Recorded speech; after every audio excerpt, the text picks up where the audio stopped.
Patrick Laing with Certainty Management. I've been telling the story and introducing examples from our team and the lessons I'm learning and have learned from them. Victoria Foster, our Director of Sales, has taught me the value of commitment, of advocacy, of doing right by your customers. No matter the case, no matter the cost, doing right whenever you can. She's a great example of that. Jill McCauley, our Director of Admin, is a phenomenal example of tenacity, of attitude, of raising those around you, even when your life is very difficult. It's a whole topic we could spend an entire week on. The value of serving others and looking outward, and how it takes your mind off of your own challenges, hurts, trials, and limitations. She's an extraordinary example of that. Here at Certainty Management, I have a number of partners. I actually opened up the company to provide an opportunity to associates who wanted to have more of a vested interest in the company. It's kind of like Winco or something, where it's employee owned. I gave up 49% of the company to those who wanted to take a piece of it, to those who believed in what we were doing and wanted a bigger, more vested interest in it. 3 partners in particular invested heavily into the company when we were first getting it started. They put in thousands and thousands of dollars, and it enabled us to have the resources to get over the hump, to get through the trials of a startup, the challenges of the pandemic, et cetera, et cetera. We would not be here without Carl, David, Brian, Damon, Victoria, and Jill as well. We wouldn't be here without them.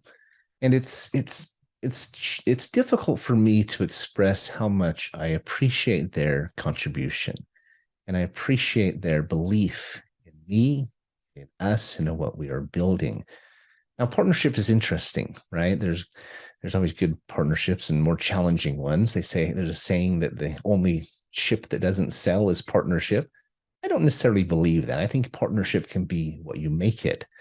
We all come with different challenges, with different weaknesses. We also come with different strengths. And I'm a firm believer that if we focus on the strengths in each other and take the weaknesses and the shortcomings and the times we fall short with a grain of salt, we will invariably go further. We'll invariably accomplish more. This applies in everything. It applies in relationships, in marriage. It applies in parenthood. It, of course, applies in business, but it applies in a lot of different areas. Are you willing to look for the good in each other and in each other's efforts? Now, of course, there are times when it's hard to find, when they're not making an effort. They're giving up. There's abuse happening. There's, a concentrated effort to not be a good partner. And there are times when you need to exit that partnership. When you're both making an effort, when you're both have good intent and you're both committed to that relationship or that project, I believe it's very important that you roll with the punches and that you take things in stride and that you give each other a break, cut each other some slack, look for that good and find it, because it's there.